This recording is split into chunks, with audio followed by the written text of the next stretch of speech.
자, 이번 시간 이제 조선 후기의 사회편입니다. 우리가 일단 저번 시간에 하지 못했던 경제편 조금 마무리 짓고요. 230쪽에 우리가 그 수공업과 광업을 하다가 말았어요. 그렇죠? 그래서 230쪽 한번 보겠습니다. 수공업과 광업. 자, 이 수공업이 있었는데요. 수공업은 조선 후기잖아요. 그래서 민영 수공업이 발전을 했다라는 거.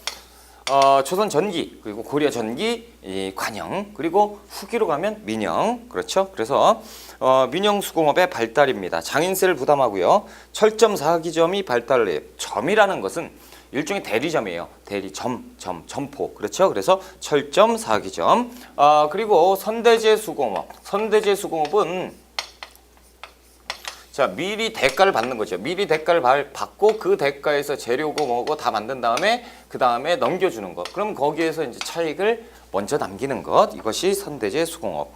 자, 동그라미 2번에 18세기 후반 이후에 독립수공업자가 출현을 합니다. 그래서 농민이 농민을 고용하는, 그렇죠? 이런 분위기가 간다. 광업도 조금 중요한데요. 광업 같은 경우는 일단 농민들이 이탈을 했죠. 향촌을 이탈을 하고 어디 광산이나 이런 데를 갑니다. 그러니까 산에 그 사람들이 이제 숨어서 살게 되는 거예요. 그래서 여기에서 채굴을 하는데 왜 채굴을 몰래 하냐면 이때는 채굴은 누구 겁니까? 국가 거예요. 그러다 보니까 국가에서 이거를 이제 관리를 하죠. 감시하고. 그러다 보니까 숨어 사는데 그러다가 이제 숨어 살 단계를 넘은 거예요. 사람들이 너무 많아서 하나의 마을이 형성됩니다. 그러니까 국가에서 해제해줘요. 그래서 자유롭게 마음대로 해라라는 거죠. 자유롭게 그 채굴 활동을 해라라고 하는데 이때도 잠체라는 것이 성행을 하게 됩니다. 이유는 뭐냐면 자유로운 채굴이지만 대신 뭐를 납부해야 되는 거죠? 일정한 대가, 세금을 납부해야 된단 말이죠. 이 세금을 부담할 돈이 있었으면 농촌을 이탈했겠어요. 그렇죠? 그러니까 이때 잠체, 몰래 채굴하는 것들이 여기에서 성행하게 되고요. 자, 그리고 양거리 2번 볼게요. 동그라미 1번 발전과전 정부가 독점을 했다가 17세기 민간 채굴 허가를 해주고 그 다음에 자유로운 채굴을 하게 되는데 자, 동그라미 2번 개발 증가예요. 그래서 기억번 설점 수세제. 그래서 효종 때 17세기 때 민간에게 광산 채굴을 허용하고 세금을 받는 제도인데 자, 그 니은번에 보시면 잠체가 성행한다고 했죠. 그래도 탈세를 하게 되는 거죠. 세금 냈으면 벌써 냈죠. 뭐 하려고 도망가요. 그렇죠? 동그라미 3번에 이제 덕대라는 것이 출현하는데요. 이 덕대는 일종의 이제 광산의 CEO입니다. 그래서 자, A라는 사람이 1, 2, 3, 4 이렇게 5 이렇게 있는데 얘들에게 분업을 해주는 거예요. 야, 니는 그 힘이 좋으니까 채굴을 해. 채굴하고 갖고 와. 그럼 너는 발이 빠르니까 가.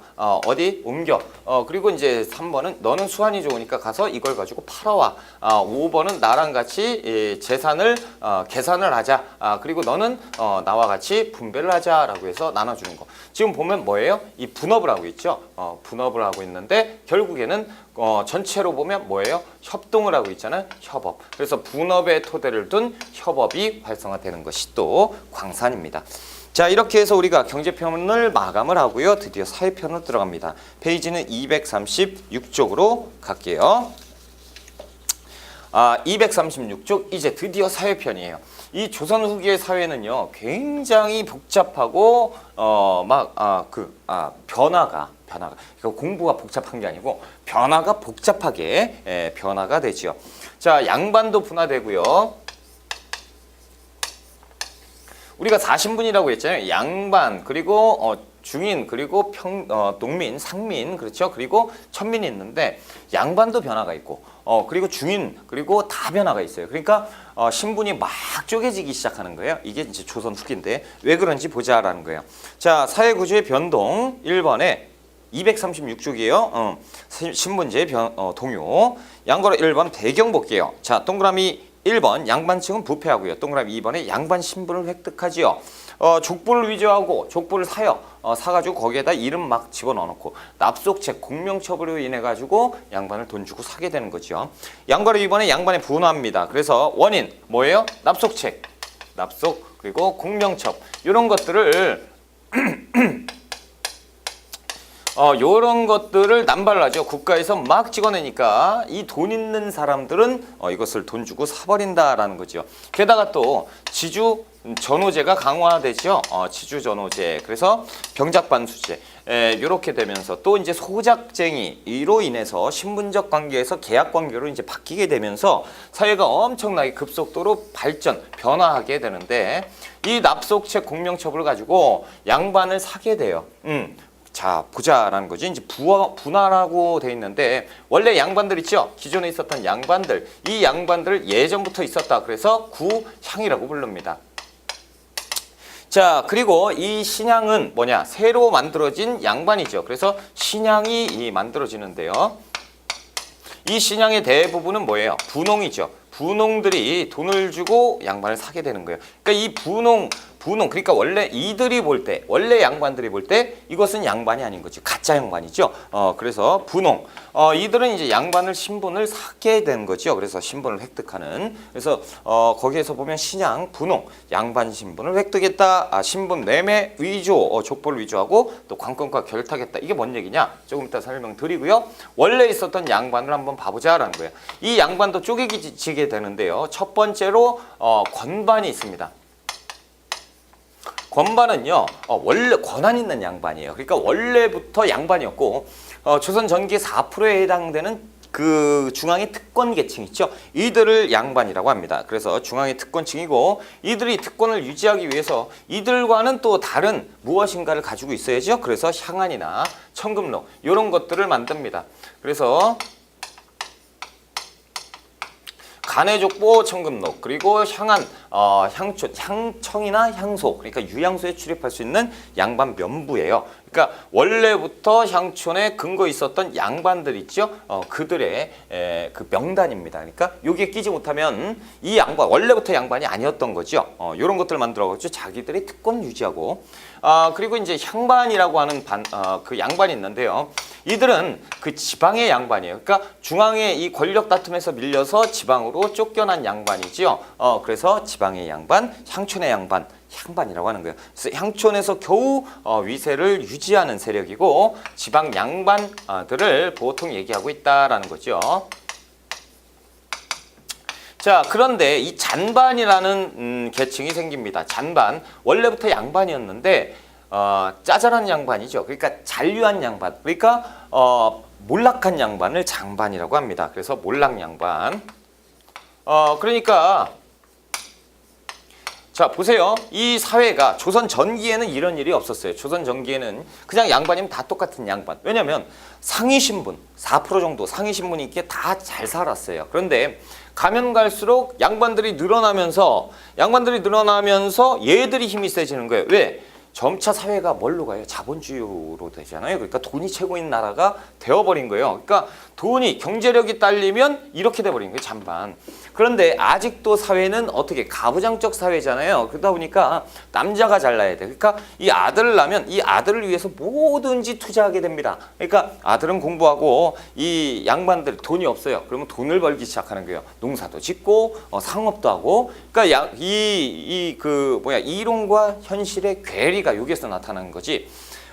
그 양반이라고 하는 것은 유교를 공부했잖아요. 유학자들이 있잖아요. 그렇죠? 근데 유교적 경제관에서 산업공상 그렇죠? 그래서 상업을 천시하고 멸시했는데 자신들이 하고 있어요. 이 몰락한 양반들이죠. 근데 그 분홍층은 돈이 많죠. 돈이 많아가지고 양반을 돈 주고 샀기 때문에 어떻게 보면 멀리서 보면 건반하고 별 차이가 없어요. 겉모습은 그렇죠. 확 비단 옷 입고 그러면서 떵떵거리고 살고 있죠. 그런데 이 길 가다가 신양과 잔반이 만났다라는 거죠. 딱 만났는데 신양은 오 하고 다니는데 잔반은 누더기 입고 오늘 저녁을 어디에서 때우나 그러면서 다니고 있는데 만났어요. 그랬더니 잔반이 신양 보고 손가락질을 하죠. 이것이 어디 산 것이 양반 보고 인사도 안 하느냐.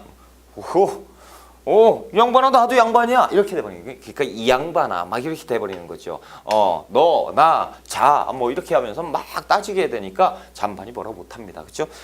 대신 이 향반이나 권반은 이 신양이 못마땅한 거죠. 이 신양도 얘들한테는 뭐라고 못해요. 왜? 요런 데 등록이 안 돼 있잖아요. 그러니까 여기에서 딸려요. 그러다 보니까 이 건반이나 향반 애들은 이 신양한테 막 뭐라고 하죠. 이 가짜 양반들아. 그러니까 이 양반들은 짜증이 나는 거예요. 그러니까 어떻게 합니까? 관건하고 결탁을 합니다. 결국에 이게 무슨 얘기냐? 자, 신양은 보통 지방에서 양반들이 훨씬 많겠죠. 분홍이 돈 주고 산 양반이 많은데 지방에 누가 있어요? 지방관이 파견되죠. 관찰사라든가 수령 이들이 이제 파견되면 이들이 이제 거기에 실질적으로 그 지배자잖아요. 그렇죠? 그러면 이 신양들이요. 딱 기다리고 있어요. 아, 요번에 오시는 그 사또는 얼마짜리일까? 막 그러면서 그게 무슨 얘기냐면 지방관이 부임했을 때 신양들이 그 동네 신양들이 다 몰려갑니다. 뭐 들고 가요? 금은 모아 들고 가죠. 그러면서 지방관 사또 사또가 이제 부임됐어요. 사또 오셨습니까? 아, 이골의 양반님들이군요. 그렇죠. 그러면서 싹 주죠. 그러면 거기 딱 하면 금 두꺼비들이 막 숨쉬고 있어. 막 눈물. 이건 딱 보고 아이고 뭐 이런 걸 그리고 딱 집어넣고 어찌 뭐 요새 뭐 힘드신 건 있으세요? 아이 뭐가 힘들겠어요? 저희가 뭐 힘은 안 듭니다. 단지 이런 것들 때문에 문제가 있지요. 라고 얘기해요. 아하 그래요? 그러면 이제 댁에 가시면 제가 뭐 좋은 날 불러드리겠습니다. 얘기를 하죠. 그런 다음에 이제 지방의 그 향리들 시켜가지고 그 아래 것들 시켜가지고 어떻게 합니까? 이 어디에 있어요? 이게 유양소에 있죠. 향소, 향청, 유양소를 불질르게 해요. 그럼 유양소가 불탔어요. 유양소가 불타버렸으니까 이 양반들이 여기에 있는 양반 명부가 다 불탔죠. 그러면 이 양반들이 어떻게 하겠어요? 아이고 요거 안 되겠다. 다시 만들어야겠네. 그러면서 이제 만들기 시작한단 말이죠. 그러면 사또가 딱 가서 아이고 이거 어찌해요?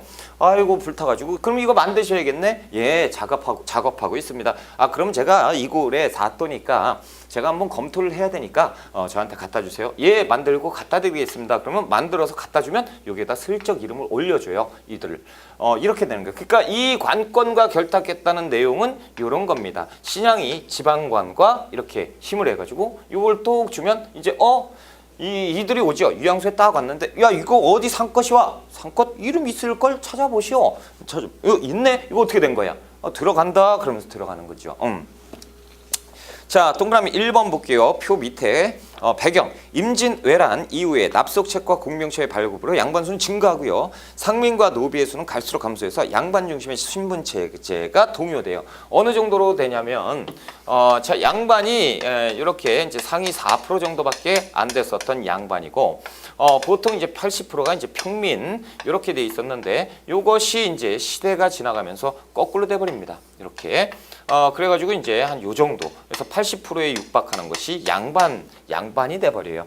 그리고 여기에 이제 노비가 조금 더 많겠죠. 이 정도 평민이 요만큼. 그러니까 이제 양반 입장에서도 문제가 생기는 거예요. 그러니까 이렇게 분화가 되는 겁니다. 그런데 이 평민들은 더 힘들죠. 왜? 세금이 엄청나게. 그러니까 예전에 이만큼 냈던 것을 이들이 다 분담을 해야 되니까 백성의 고열이 빨리는 겁니다. 그렇죠? 그래서 이렇게 돼버렸다라는 거죠. 자, 동그라미 2번에 구양. 건반이죠? 지금 권한 있는 양반. 요거 다 설명을 드렸고요. 자, 그 쭉 내려가서 양과로 3번에 신양의 도전이라고 하는데 이 신양들이요. 이 양반들아, 나도 양반이야. 그러면서 이제 관건과 결탁을 해가지고 이들에게 도전장을 내밀면서 덤비기 시작해요. 이것이 지방의 전쟁이 생겼다. 양반들의 전쟁이다. 그래서 이른바 향전이라고 부르는 거예요. 자, 향전 동그라미 1번 양반의 몰락. 그래서 양반 중 토지를 잃고 몰락해서 전우가 되고 심한 경우에는 임노동자가 되는 양반이 모두 거의 다가 잔반 계층이겠죠. 그렇죠? 자, 동그라미 2번 분홍층의 성장입니다. 향촌에서 새로 성장한 분홍층이 구양에게 도전을 하게 되는데 이것이 향전이다라는 거예요. 향전이라는 단어가 최근에 들어서 고급 시험에 몇 번 등장을 하니까요. 향전이라는 거 이런 거구나. 이렇게 이제 생각을 좀 해두시고요. 자, 그 아래 그 목민심서 있죠. 정약용. 한번 내용을 볼까요? 근래 아전의 풍속이 나날이 변해서 하찮은 아전이 길에서 양반을 만나도 절을 하지 않으려고 해요. 그리고 아전의 아들 손자로서 아전의 역을 맡지 않는 자가 고을 안에 양반을 대할 때 밥 먹듯이 너, 나 하면서 자자를 부르고 예의를 차리지 않는다라고 하면서 지금 비판을 하고 있죠. 뭐예요? 점차적으로 양반의 우대가 소멸되고 있어요. 양반의 지위가 하락되고 있어요. 왜? 죄송해요. 속된 말을 써서 개나 소나 다 양반이잖아요. 그렇죠? 엉망진창이었다는. 자, 동그라미 3번 향촌에서 지위 확보로 노력, 경제력을 통해서 양반이 된 분홍층은 수령을 중심으로 한 관건과 결탁을 했죠. 그리고 향안의 이름을 올리고 향회를 장악해서 향촌사회에서 영향력을 행사하려고 합니다. 자, 이들은 이 신앙들은 불만이 많죠. 내가 양반이 됐어요. 그렇죠? 양반이 됐던 목적은 뭡니까? 편안하게 살려고. 그 아래에 조금 이따 나오겠구나. 자, 이 양반들은 편하게 살려고 일단 양반이 되면요. 일단 뭐 양반들의 수탈에서 어느 정도 벗어날 수가 있죠. 그렇죠? 그리고 각종 역을 면역받죠. 면역을 받는다라는 거예요. 여기서 면제가 되고요. 게다가 신앙들은 뭐를 했을까요? 대부분 상업이나 이런 것들을 했을 거란 말이죠. 그러니까 상업 활동, 대부분의 상업 무시당했잖아요. 이 경제 활동을 하는 데서 편의를 제공받을 수 있고요. 또 신앙이니까 어디 유양소에 가서 뭘 만들 수 있어요? 향약을 만들 수가 있잖아요. 향약을 만들어서 우리가 편할 수 있게끔 법을 제정을 할 수도 있고, 그래서 관건과 결탁해서 유양소에 그렇게 들어가려고 하는 겁니다. 자, 양과르 4번 구양들의 향촌 지배 노력. 그렇다면 이 구양들은 바보입니까? 얘들이 덤비는데, 얘들이 덤비니까 얘들에 대해서 대항해서 우리끼리 한번 잘 살아보자. 그래서 구양들이 우리끼리 뭉쳐야 된다라는 어떤 특권 유지 노력이 있었겠죠. 자, 1번 족적 결합입니다. 양반들은 촌락당리의 동약을 실시했고, 보세요. 얘들이 뭐 한다고요? 향약을 실시한대요. 향약을 실시하면 얘들이 만든 걸 우리가 지켜야 되잖아요. 그러니까 이게 자존심이 허락지 않는 거야. 그래서 그 동약을 만들어요. 동약. 그래서 이 동약은 뭐냐면요. 그 전국의 동족마을을 형성했다라고 얘기하죠. 동족마을. 자신의 가문들의 마을을 만들어요. 그래서 이 가문들의 마을 안에 지켜야 될 규칙, 동약이죠. 향약의 작은 동약을 만드는 거예요. 그러니까 지방 향촌 안에 동족마을이 들어가 있는 거죠. 그러면 이 향촌은 뭡니까? 양반들이, 신앙들이 엄청나게 많은데 이 신앙들은 여기 못 들어가요. 그렇죠? 족보에 안 들어가 있잖아요. 그러니까 이 동약이라는 건 족적 결합, 동족 마을을 형성을 했고, 이 동네는 우리만 살 수 있어. 그리고 우리 동네만 지킬 수 있는 동약이 있는 거야. 니들하고는 급이 틀려. 이렇게 되는 거죠. 자, 문중을 중심으로 서원과 사후를 건립합니다. 그래서 서원도 만들고요. 사후라는 걸 만드는데, 이 사후는 자신들의 그 조상들 있죠. 이 조상들을 따로 사당을, 제사 지내는 사당을 만드는 거죠. 자, 동그라미 2번에 청금록과 향의약. 아이고 죄송해요.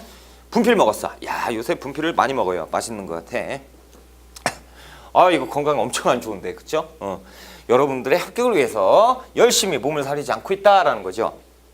원래 이거 지울 때는 말을 하면 안 돼요. 근데 한마디라도 더 하고 싶어서 여러분들에게 한마디라도 더 해서 여러분들 더 하는, 아시죠? 제 마음. 저 이럴 때마다 여러분들이 그냥 아이고 재밌네요 막 그러지 말고 아이고 고생하시네요 그 한마디 써주면 얼마나 고마운지 아세요? 힘이 난다니까요. 앞으로 더 열심히 하는 선생님이 되겠습니다. 자, 동그라미 2번에 보면 청금록과 향약인데, 서원 및 향교에 출입하는 명단, 청금록, 간의 족보, 그리고 지방사족의 명부, 향안, 이런 것들을 작성을 해서 자신들만 이름이 들어갈 수 있는 자신들만의 무슨 명단을 만드는 거죠. 자, 이제 양반 계층이 이렇게 됐습니다. 자, 양반 계층은 지금 엉망진창이지만 그렇다고 양반만 이렇게 되느냐? 자, 보세요. 지금 여기에서 문제가 뭐가 있냐면, 여기 큰 문제가 생겼어요. 뭐냐면, 자, 양반이 있죠? 양반이 있고 중인이 있어요. 그리고 상민이 있습니다. 그리고 천민이 있죠. 그런데 보세요. 자, 상민, 평민이, 농민이 돈을 가져가지고 뭐가 됐어요? 양반이 돼버렸습니다. 그러면 이 중인 신분을 뛰어넘었죠. 그러니까 중인들이 얘들한테 꿇어야 되는 거예요. 이상한 문제가 생겨버렸잖아요. 그러니까 이 중인 계층에서 이게 무슨 난리냐? 우리는 왜 이렇게 살아야만 되는가? 그렇죠? 얘들이 우리를 칠 수 있고 이게 말이 되느냐? 근데 왜 우리는 양반을 못 들어가느냐? 그러면서 중인 계층에서도 신분 상승 운동을 합니다. 그래서 여러 가지 우리도 신분을 어떻게 상승시켜 달라, 이런 운동들이 생기는데, 자, 양거를 1번 볼게요. 중간 계층의 불만입니다. 중인, 전문직으로서 중요한 역할이 부각됩니다. 특히나 중인들은 역관이라든가 이런 사람들이 통역관이죠. 이런 사람들이 활발하게 움직여요. 그러면서 이 사회, 그러니까 이 농민들에게 이런 경제관념을 띄게 해준 사람들이 이 역관이거든요. 무슨 얘기냐? 역관들이 이쪽 서쪽에 왔다 갔다 하면서 서양의 학문을 막 유입을 시켜요. 그러면서 경제관념, 경제가 이런 것이다 라고 하면서 돈이 최고다 막 이런 것을 막 퍼뜨렸거든. 그래가지고 얘들이 아 그런 거구나. 그래서 이들에게 배워가지고 했는데 어떻게 돼요? 이들보다 급이 높아져 버렸어. 그러니까 이게 중인들이 열받죠. 전문직인데 우리가 농민보다 못한 대우를 받아버리는 거예요. 자, 사회적 역할에 비해서 고급 관료의 관직 진출도 제한을 뗍니다. 그러니까 우리도 이제 고급 관료가 돼서 양반으로 갈 수 있는데 얘들이 막아버려요. 그렇죠? 아 열받아. 불만이 속출합니다. 자, 동그라미 2번 서얼이에요. 성리학적 면문론에 의해서 서얼들은 또 뭐합니까? 서얼들은 문과도 응시를 하지 못해요. 문과. 왜? 법이 그래요. 문과 응시가 어떻게 안 될 수가 있느냐. 요거 풀어달라. 막 이러면서 이제 얘기하는 거죠. 우리 아버지는 양반인데 이 농민의 자식보다 못한 내가 처우를 받아야 되느냐. 문과도 볼 수 있게 해줘라. 뭐 이런 식으로 이제 운동이 들어가는 거예요. 자, 신분 상승 추구 양보로 2번입니다. 자, 서얼의 활동. 서얼들이 어떻게 활동을 하는지 봅시다. 자, 일단 허통운동이에요. 허통, 통하게 해달라는 거죠. 대규모 소청 운동을 전개합니다. 그래서 그 오른쪽에 날개에 보시면 서울에게도 과거에게 응시해서 높은 벼슬에 오를 수 있게끔 해달라. 허통 운동이에요. 통하게 해줘라. 대규모 소청 운동을 전개했지만 어떻게 실패되지요. 니들 야 조용히 안 살아? 니들 뭐 서울 주제에 까불고 있어. 막 이렇게 되는 거죠. 자, 니은번 관직 질출. 그래서 여러 가지 이제 상소 운동을 계속 벌이다가 결국에 결과가 나오는데요. 그것이 이제 정조 때예요. 정조 때 뭡니까? 그 규장각 검서관에 등용이 되잖아요. 그렇죠? 검서관에도 등용이 됩니다. 유득공, 박제가. 자, 정조 때 규장각 검서관으로 기용되는 것이 또 관직으로 진출하게 되고요. 중인인데도 높은 자리에 올라가게 된다라는 거죠. 그리고 철종 때 가면요. 철종 때 가면 이것이 이제 빛을 발합니다. 그래서 신의 허통이라고 하는 신의 그 통하게 해줬다라는 거죠. 철종 때 문과 급제자에 대해서 서열 차별을 폐지했습니다. 그러니까 이제부터는 문과에 응시할 수 있었어요. 정조 때는요 못하죠 아직. 그런데 철종 때 이제 문과 응시할 수 있었다. 왜요? 법으로 풀어줬어요. 신의 허통. 자, 그리고 역관의 활동 여기 나오죠. 역관들이 사신단으로 굉장히 활동을 많이 했었는데도 불리한 처우를 받으니까요.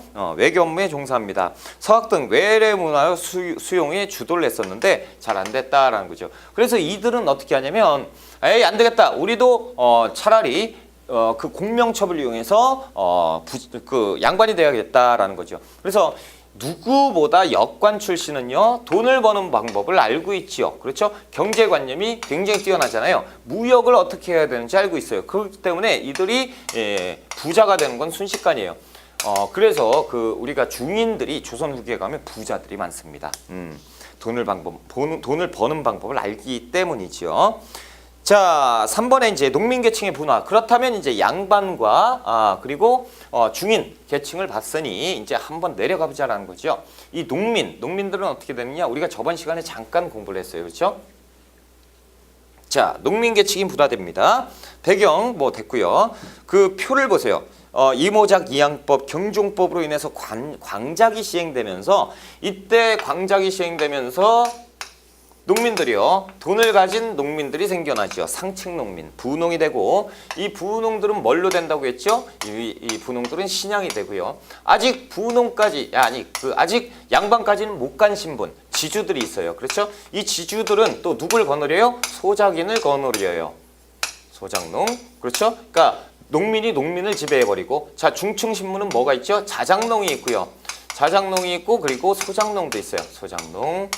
이 자작농은 이렇게 지주만큼 그렇게는 못 되고 자기 땅 조금 있는 거죠. 그리고 소작농은 지주에게. 그런데 지주가 어떡하죠? 농민이에요. 농민에게 농민이 지배를 받고 있다 이런 거죠. 하층 농민은 뭐 임노동자, 노동자라든가 아니면 이제 그 노역하는 거죠. 돈 받고 노역하는 거고. 그리고 이탈하는 거죠. 향촌 이탈. 그래서 여기는 여러 가지가 있죠. 광산에도 갈 수 있고, 그리고 어촌도 가고, 그리고 이제 초적이 돼서, 그렇죠. 도적대가 되고, 아니면 그냥 다 이거저거 싫다, 유랑하자, 유랑민이 돼버리는 거죠.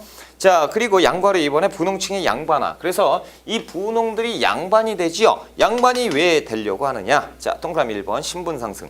부를 축적해서 매입을 통해서 양반 신분을 획득하고요. 동그라미 2번 분홍층의 양반의 원인. 이거 아까 설명드렸던 건데, 자, 자신은 물론 후손까지 군역이 면제가 되고, 양반 지배치의 수탈. 어차피 나도 양반인데 누가 나를 수탈할 거예요, 그렇죠?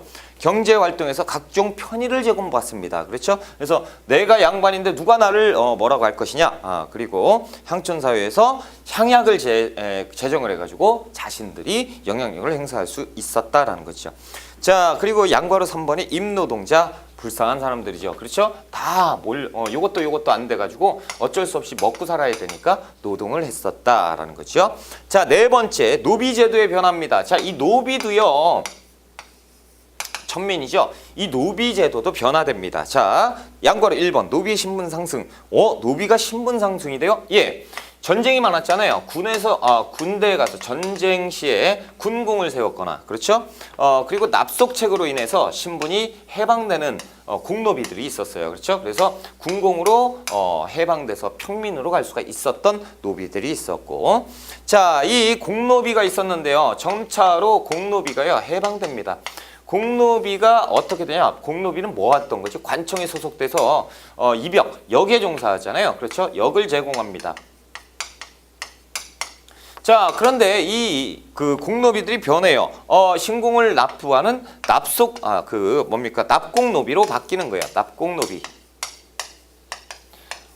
자, 지금 보면 납공노비 그럼 뭐예요? 보통 외거노비잖아요. 밖에 나가서 살으라고 강제로 떠미는 거야. 왜 그래요? 밖에서 나가서 네가 재산을 불리고 그럼 그 재산의 일부 신공을 바치게 되잖아요. 그렇죠? 그래서 얘들은 그 역을 제공하는 대신 신공을 바쳐요. 다시 얘기하면 돈을 바치는 거죠. 이런 식으로 관청에서 노비를 밀어내고 있어요. 자, 동그라미 2번 노비종모법, 공노비 해방 이렇게 있는데 그것은 그 아래 표에서 보자라는 거죠. 자, 고려 시대부터 조선 전기까지, 자, 이때 무슨 제도였죠? 일천즉천입니다. 그래서 일천즉천, 한쪽이 천하면 즉시 천하죠. 그러니까 노비수가 폭발적으로 증가해버립니다. 노비수가 증가하면 상민수가 줄어드는 결과를 낳게 됐죠. 그러니까 국가 재정이 감소가 돼버리는 거예요. 이거 안 되겠다. 그래서 조선 후기에 가서 조선 후기 영조 때 가면요. 이것을 바꾸죠. 뭘로 바꿉니까? 노비종모법으로 바꿉니다. 자, 노비의 신분은 이제 어머니의 신분만 따라가는 거예요. 어머니의 신분. 그러니까 아버지가 양민이라도, 아버지가 그 농민이라도 어머니가 노비면 그 노비가 되는 거고, 그렇죠? 아버지가 노비인데 어머니가 농민이에요. 그러면 뭐가 되죠? 어머니의 신분에 따라서 농민이 되는 거예요. 그러면 이때보다는 뭡니까? 이 노비가 될 수 있는 그 한도가 적어지죠. 그렇다면 다시 얘기해서 노비수가 줄어들게 되고, 그렇다면 국가 재정이 어느 정도 늘어나겠죠. 이 노비가 안 되면 뭐가 될 거예요? 평민이 되니까 평민은 그 국가 재정을 담당을 해야 되잖아요. 세금을 내야 되고. 자, 이것도 모질라서요. 조선 후기에 순조 때 가면 이 공노비를 해방시킵니다. 공노비 필요 없다. 그래서 공노비를 해방시켜요. 그러면 약 6만 6천 명, 6만 명 정도를 해방시키거든요. 그러면 어떻게 돼요? 6만 명이 다 뭐가 됐습니까? 농민이 돼버렸죠. 평민 신분으로 돼버렸단 말이죠. 자, 이 6만 명은 어떻게 해? 국가 고맙죠. 그러니까 세금을 그때그때 납부하니까 국가 재정이 확보가 됩니다. 그렇죠? 그러다가 이제는 1894년 갑오개혁 때 노비제도가 있습니까? 없습니까? 있죠. 이건 공노비잖아. 산노비도 있잖아요. 그러니까 이제 산노비도 해방이 돼버리는 거죠. 이것은 산노비뿐만 아니고 신분 자체가 없어지는 평등사회로 가는 거 아닙니까? 그렇죠? 이제 평등사회로 가는데 이때 공노비만 이때 해방되고 산노비는 갑오개혁 때 해방이 된다라는 거죠. 그래서 법제화 돼버렸다라는 거야. 자, 이제 향촌사회의 변화를 볼게요. 2번에 향촌사회의 변화입니다.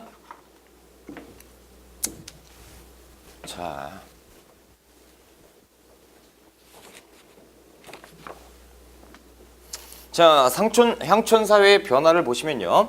첫 번째, 가족제도의 변화. 그래서 부계 중심이라고 돼 있으니까 이게 뭡니까? 남성 중심. 다시 얘기해서 가부장적 사회로 넘어가게 되는 거죠. 그래서 우리가 고려 시대 때 잠깐 공부를 했었는데 그것을 마저 공부를 해보자라는 거예요. 자, 우리가 고려 시대는 어떤 시대죠? 남녀가 평등한 남녀 평등 사회입니다. 그렇죠? 이것을 부인할 수는 없어요. 그런데 이 남녀 평등 사회가 언제까지 가죠? 조선 전기까지 가죠. 그래서 조선 전기까지 평등 사회라고 간다고 했어요. 근데 평등 사회에서 갑자기 가부장적 사회로 가면 좀 이상하지요. 그래서 이 고려 전기는 근간은 남녀 평등 사회지만 조금씩 변화는 있었다라는 거예요.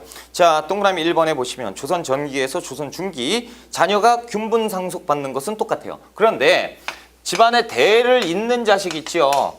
잇는 자식은 상속분의 5분의 1을 더 가져갔어요. 이 특징이 있어요. 점차적으로 조금 더 이상해졌다. 조금 이상해졌죠.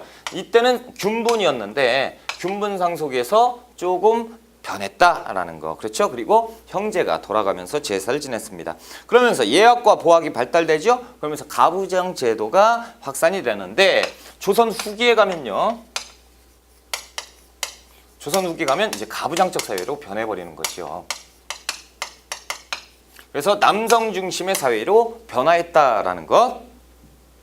자, 동그라미 3번에 사회의 조선 후기 부계 중심의 가족 제도가 강화됩니다. 장자 중심의 제사 상속제. 그래서 장자 중심이에요. 장자 중심. 그래서 첫째 아들이 제사도 지내야 되고요. 그리고 첫째 아들이 상속분을 더 가져갈 수밖에 없다라는 거예요. 그리고 이제 친형 제도가 있는데요. 친형 제도라고 하는 게 나오면 이것이 조선 후기구나라는 거예요. 친형 제도는 왼쪽 날개를 볼까요? 자, 친형 제도. 남자가 여자를 자신의 집으로 데리고 와서 혼인 후에 곧바로 남자 집에서 생활하는 혼인 풍습. 이런 건데 실질적으로 이제 이렇게 했어요. 그 여자 집에 가서 결혼을 합니다. 결혼식 올리고 바로 결혼식 끝나자마자 가마 타고 시집으로 가서 시집살이를 하는 거죠. 이것이 이제 친형 제도예요. 이것이 정착되는 것은 조선 후기입니다. 자, 그리고 아들이 없을 경우에 아들이 제사는 누가 지냅니까? 제사는 아들이 지내요. 근데 아들이 없다. 딸이 지낼 수는 없거든요. 그래서 양자를 드리게 되는데 양자를 드리는 것이 일반화됩니다. 일반화, 보편화된다는 얘기죠. 그래서 지금부터는 이제 딸이 제사를 지낼 수는 없어요. 그리고 아들도 없으면 안 되니까 양자를 드리는 것이 일반화되는 것이 조선 후기. 자, 그리고 부계 위주의 족보 편찬. 그래서 족보는 남자만 등재가 되지요. 자, 그리고 뭐 동성마을이 형성이 됐고 또 종중 의식이 또 확산이 돼서 자신들의 집에서 하는 것. 이것이 이제 가부장적 사회예요. 그래서 고려와 조선 후기를 나누는 법이 이것이 차이점이 어디에 있느냐? 이것이 이 전통적인 시험 문제입니다. 그렇죠? 그래서 보통 친형제도 그리고 장자 중심 제사 양자를 드렸다 이런 것들이 이제 포인트고 이것을 가지고 남녀 평등과 남성 중심의 사회를 구분할 수 있는 것이에요. 양과로 2번의 사회풍습입니다. 자, 동그라미 1번 사회 윤리를 강조해요. 그래서 효와 정절을 강조합니다. 왜? 유교국가니까요. 그렇죠? 그래서 과부의 재가는 금지. 과부는 그냥 평생 그렇게 살아야 돼요. 재혼 안 돼. 어디 지아비 혼자 있으면 됐지? 안 된다라는 거고. 효자나 연료를 표창합니다. 그래서 연료 계속 그렇게 하는. 그리고 효자 잘했어. 표창을 하고. 혼인 일부 일처제가 기본인데 첩이 있을 수 있어요. 첩을 드릴 수 있는 제도고 부인과 첩 사이에서도 엄격한 구분이 있습니다. 본부인이 있죠. 본처가 있는데 첩 너는 한참 아래야 이렇게 되는 거죠. 뭐 반말하거나 그럴 수는 없어요. 뭐 함부로 동급 대우 있을 수 없는 일이죠. 서울은 문과응시를 또 제한받았고 차별적인 재산 상속. 그래서 적자와 서자의 차이는 반드시 있었어요. 그렇죠? 자, 재가 금지, 경전에 이르기를 막 나오죠. 그래서 아래에서 두 번째 줄, 이제부터 재가한 여성의 자손들은 관료가 되지 못하게 풍속을 바르게 해라라는 거죠. 그래서 저기 보면 뭐라고 써 있어요? 성종실록이라고 써 있죠. 성종 때 경국대전을 완성했죠. 그래서 경국대전의 법적인 근거를 이렇게 만들어 놓은 겁니다. 그래서 여성은 삼종의 도리를 지켜야 된다라는 건데, 어려서는 아버지 남성을 따라야 되고, 결혼해서는 남편을 따라야 되고, 커서는, 아들이 커서는 아들을 따라야 된다. 남편이 죽은 뒤. 이것이 이제 삼종의 도리예요. 답답하죠. 자, 인구 변동입니다. 그래서 호적은 3년마다 호적 등본을 띄우죠. 호적 대장을 만들어 놓고, 한계는 성인 남자만 조사를 합니다. 그래서 실제로 남성만 파악을 했기 때문에 여성의 수가 없어요. 그래서 15세기에는 500만 정도가 이제 전국 인구였고, 그리고 이제 그 19세기 말에 가면 1700만 정도가 이제 전국 인구였어요. 그리고 이제 서울 인구가 15세기 때는 한 10만 정도였는데, 조선 후기 18세기 가면 20만 정도로 늘어요. 그러니까 이촌양도가 계속 된다라는 거죠. 조선 전기에서 후기로 가면서 이촌양도 현상이 두드러진다라는 거죠. 지금도 마찬가지죠. 서울로 가야 된다라는 거죠. 자, 2번. 모든 것은 뭐 서울에 다 있으니까, 그렇죠? 저도 서울에 살긴 싫은데 어쩔 수가 없습니다. 그렇죠? 서울에 살 수밖에 없다. 이렇게 강의를 하면서 저도 이제 그 생활을 하려면 서울에 살 수밖에 없습니다. 힘들어 죽겠어, 서울살이는. 자, 2번 사회 변혁의 움직임입니다. 자, 양과로 1번의 사회 동요죠. 자, 사회가 동요합니다. 이것도 이제 조선 후기에 큰 특징인데요. 사회가 어떻게 동요하는지 보자라는 거죠. 자, 동그라미 1번 배경. 신분제가 동요해요. 예전에 그 튼튼했던 이 신분제가 완전히 빠그러져 버렸죠. 그러면서 너나 나나 할 거 없이 개나 소나 다 양반이 돼버리니까 신분제, 뭐야 이거 양반도 아니잖아. 특권층도 아니고. 그렇죠? 뭐 이렇게 돼버리고. 그리고 농민 경제는 파탄을 내죠. 그래서 농민들이 어떻게 합니까? 향촌을 이탈하죠. 도망가 버리고. 자, 게다가 이양선이라는 것이 출몰을 하는데, 자, 보세요. 모양이 다른 배입니다. 그렇죠? 모양이 다른 배. 이런 배인데 이양선이에요. 이것이 막 떠돌아다니는데 보세요. 우리나라가 있죠? 자, 우리나라가 그렇게 크게 생각을 했었던 저 청나라가요. 이제 조금 있으면 저쪽에서 유럽 애들하고 또 교류를 해요. 그러다 보니까 이게 유럽의 배들이 떠다녀요. 그리고 조금 이따 근현대사 가면 청나라가 다 뜯겨버립니다. 그러니까 영국, 프랑스, 뭐 독일 할 거 없이 그들이 타고 다녔던 증기선이 떠다니고, 그리고 요 러시아 애들도 조금 있으면 이렇게 연해주까지 남아해요. 그래서 이쪽에 살게 되거든요. 그러니까 이 러시아의 배들이 떠다니고, 자, 그리고 이쪽에 일본이 조금 있으면 그 메이지 유신이라는 거 아시죠? 그렇죠? 미국이 와서 협박을 합니다. 그래서 강제로 문호를 개방하게 되거든요. 그래서 미일 와친 조약을 체결하게 되는데, 아무튼 이때 이후로 이제 미국 배도 떠다녀요. 그럼 보세요. 자, 이렇게 되죠. 당시에 이때는 무슨 세도 정치죠. 자, 조선 후기 이런 상황에서 농민들은 막 핍박받고 수탈당하고 있을 때 모양이 다른 배 처음 봤죠. 우리는 지금 뭐 타고 다녀요? 뗏목 타고 다닙니다. 그렇죠? 그냥 기본 배에 이렇게 노젓고 뱃사공이 있는 거. 그렇죠? 그런데 이 유럽 저 서양들은 뭐 타고 다녀요? 증기선을 타고 다니죠. 묵 해가지고 그 철갑선 막 이런 거 타고 다니잖아요. 그러니까 우리는 처음 보는 거야. 그러니까 멀리서 보면 엄청난 산이요. 바다에서 떠다니는 거야. 둥둥둥둥둥 떠다니고. 그리고 얘들이 가까이 오면 올수록 그 안에 타고 있는 애들이 막 이상한 모습을 하고 있죠. 코는 이렇게 크고 등치는 크고 샬라샬라 하고 있고, 그렇죠? 뭐 외국인 그 외계인 같잖아요. 그렇죠? 그래서 모양이 다른 배가 떠다니니까 이것은 지금 말세가 도래했다라는 거죠. 사람들이 놀래버리는 이 그 순박한 백성들이 이런 걸 보고 놀래버린다라는 거예요. 그래서 이양선이 돌고요. 또 이 타이밍에 각종 재난이 발생을 합니다. 그래서 19세기에는 전국적으로 수해, 홍수가 나버려요. 그래서 이재민이 엄청나고, 이재민이 홍수가 났으니까 돌림병이 돌죠. 전염병, 콜레라 같은 것으로 사람들이 엄청 많이 죽어버려요. 그러니까 완전히 그 조선 후기에 가면 모양의 틀린 배들이 산이 떠다니죠. 그 홍수가 나죠.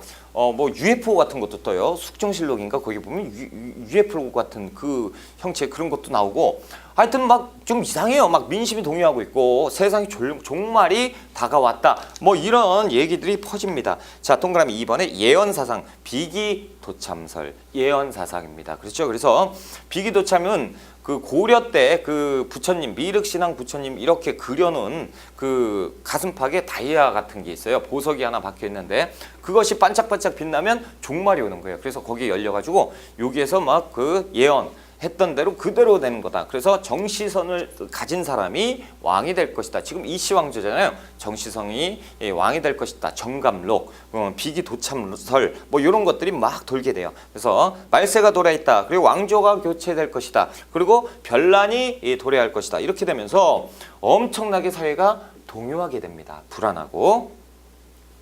자, 미륵신앙과 정감록, 불교에서는 석가의 시대가 다하고 미륵의 시대가 온다고 하니 미륵신앙 얘기고요. 그 아래에서 정시성과 최시성의 두 진짜 사람을 얻어서 먼저 우리를 평정해서 정시성이 임금이 될 것이다. 이런 얘기 정감록입니다. 예언사상. 자, 그런 타이밍에 뭐가 들어오냐면 천주교가 들어오지요. 우리 시험에서는 천주교가 시험 문제 잘 나옵니다.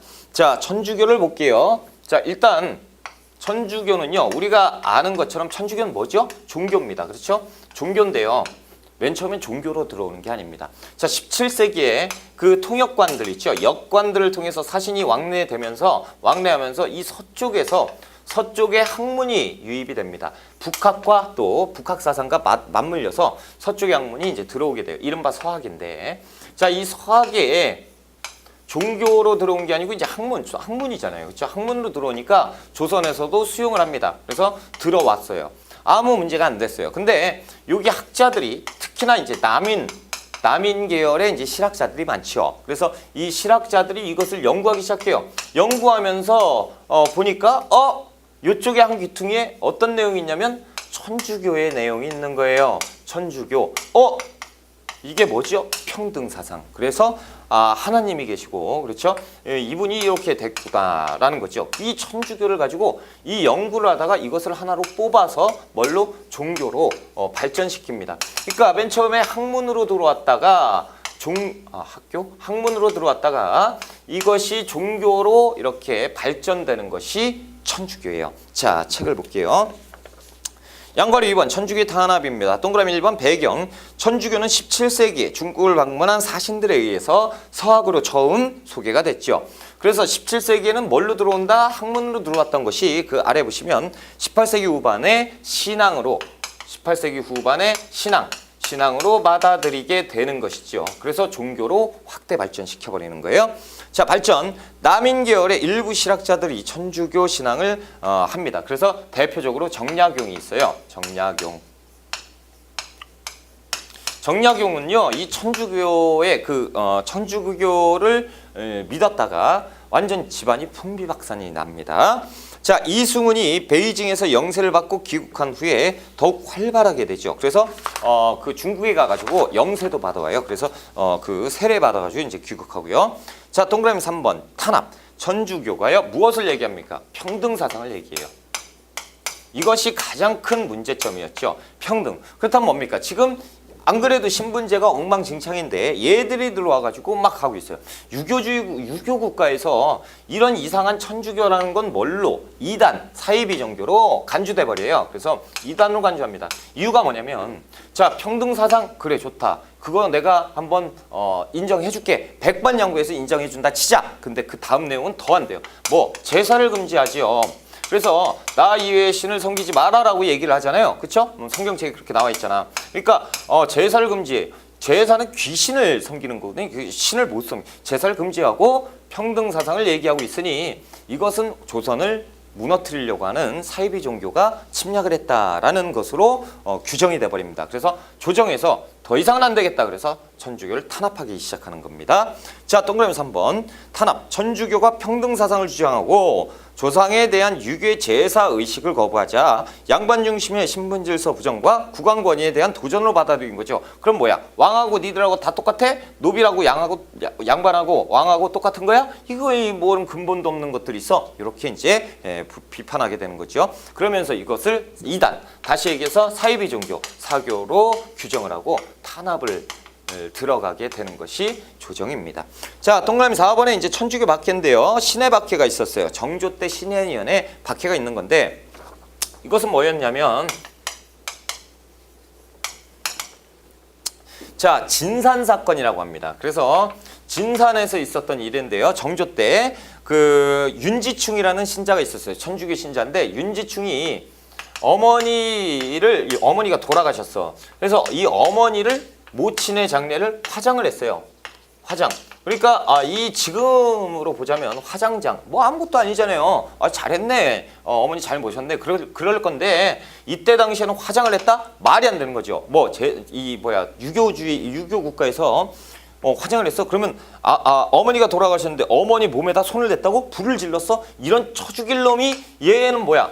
사상이 이따구로 되어 있었구나. 이렇게 되면서 이제 박해가 들어가는 거예요. 그래서 이때는 언제입니까? 정조 때지요. 그래서 정조 때는 막 난리가 났어요. 이 대신들이 저 처죽이라 막 이렇게 됐을 때 정조 때는 그래도 어느 정도 천주교에 대해서 관대했죠. 왜? 정약용도 믿고 있고. 그러니까 이때 정조 때는 이 관련자 모두를 사형에 처하는 것으로 마무리 진 것이 신의 박해입니다. 자, 그리고 신유 박해인데요. 이 신유 박해는요. 자, 언제요? 1801년이에요. 그럼 누구 때요? 순조 때요. 순조 때면 세도 가문 아닙니까? 그렇죠? 세도 가문 순조 때 지금 막 시작됐잖아요. 1800년, 1801년. 그러니까 세도 정치가 막 시작됐을 때 이런 신진 그 관료들이 몰아붙일 거 아닙니까? 세도 가문 이거 잘못된 거 아니냐? 그러면서 따박따박 말대답하고 막 이렇게 될 거 아닙니까? 그렇죠? 그러니까 이들을 탄압하기 위해서 너희들이 믿었던 거 천주교지 아주 박살을 내주겠어. 이렇게 되는 거예요. 자, 니은번 신유박해. 노론 벽파 세력이 남인 18을 탄압하기 위해서 천주교 신자를 박해한 사건입니다. 그래서 황사형 백서 사건 이런 것들로 이제 또 탄압이 되는데 하나하나 설명을 드리면요. 그 위에 노론 벽파 세력이 남인 18 탄압했다. 오른쪽 날개를 보세요. 자, 두 번째 거 보시면 남인 실학자와 천주교 박해. 신유 박해 때 이때지요. 정약용 형제는 유배를 가요. 그래서 정약용은 그 아래 거부터 볼게요. 이가완, 건철신, 이승훈 들어보셨죠? 방금 보셨잖아요. 그렇죠? 그리고 정약종은 사형을 받았어요. 그러니까 큰형님 정약용, 큰형님 정약종은 사형. 그리고 작은 형님 정약전과 그리고 정약용은 유배를 갑니다. 그래서 정약전은 흑산도로 가요. 흑산도로 유배를 가고요. 정약용은 어디로 가냐면 강진으로 유배 가죠. 강진으로 유배가 참 이 아주 그냥 풍비박산이 나는 정치 집안인데 자, 흑산도로 유배 가고 강진으로 갔어요. 그래서 강진에 가서 무엇을 했죠? 정약용은 약 500여 권에 달하는 책을 썼으니 그것이 여유당전서입니다. 거기에는 이제 목민심서도 있고 경서유표도 있고 금음신서도 있고 막 여러 가지 다 있어요. 이때 쓴 겁니다. 그렇죠? 여유당전서 500권. 이 정약전은요.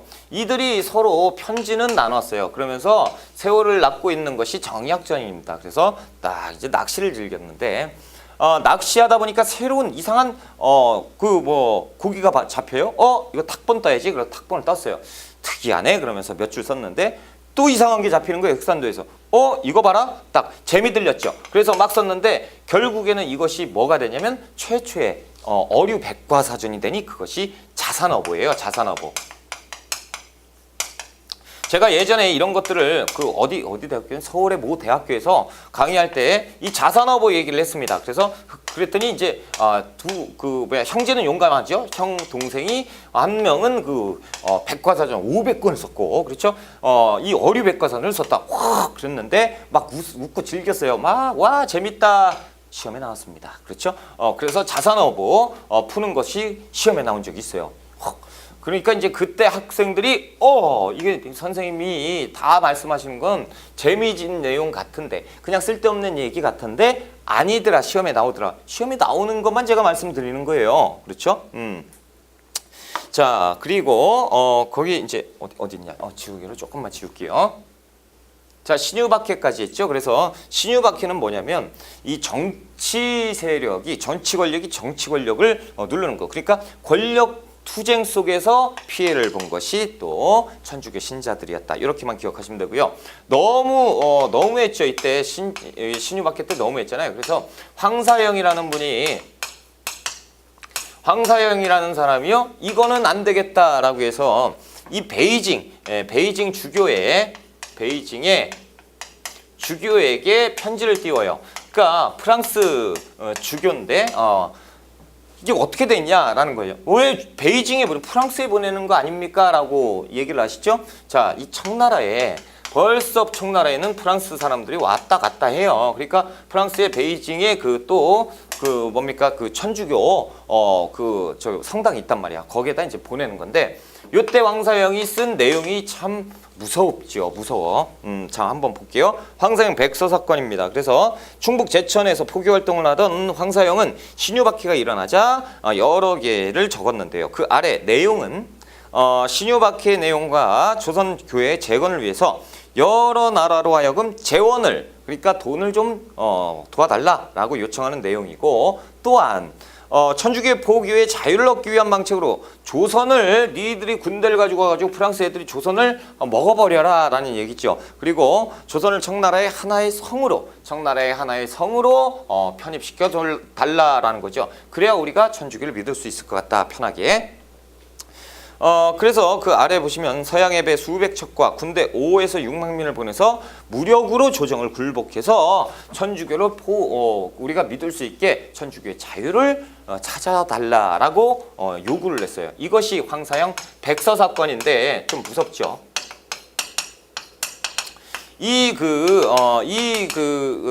적었던 이 편지가요. 이 전달도 못하고 여기에서 발각이 돼버렸어요. 발각이 되니까 난리가 났겠죠. 이것이 황사영 백서 사건입니다. 자, 그리고 기해년에 일어난 박해가 있었으니 이른바 기해박해인데요. 헌종 때입니다. 헌종 때 있었던, 역시 세도 정치 때죠. 그래서 이때 그 대왕대비가 결정을 합니다. 그래서 이거 있지, 천주교 요거 사교야. 그래서 사교를 배척한다라고 대왕대비가 얘기했으니 이것은 어떻게 됩니까? 이제부터 국가 단위, 그러니까 조선에서는 사교를 배척하는, 천주교를 배척하는 국가로 공표를 해버린 거죠. 자, 그래서 많은 인원을 처형을 했고요. 그리고 병인년에 일어난 병인 박해가 있습니다. 이것은 이제 고종 때 흥선대원군에 의해서 일어난 것인데요. 결과적으로만 얘기하면 프랑스 신부가 있었어요. 우리 프랑스 신부가 돌아다녔는데 이 프랑스 신부 9명을 그대로 죽여버렸고요. 그리고 우리나라에 8,000명에 달하는 신도를 생매장시켜버렸습니다. 이것이 그 유명한 병인박해예요. 자, 양거래 3번을 볼게요. 양거래 3번에 보시면 동학의 발생입니다. 자, 볼까요? 자, 양거래 3번에 뭐라고 나오죠? 동학이라고 나왔어요. 동학. 좀 뭔가 느낌이 오시죠? 보세요. 여기에서 뭡니까? 서학이었죠. 서학 중에 천주교. 그러니까 이 서학의 반대편에 서가지고 만든 것이 동학입니다.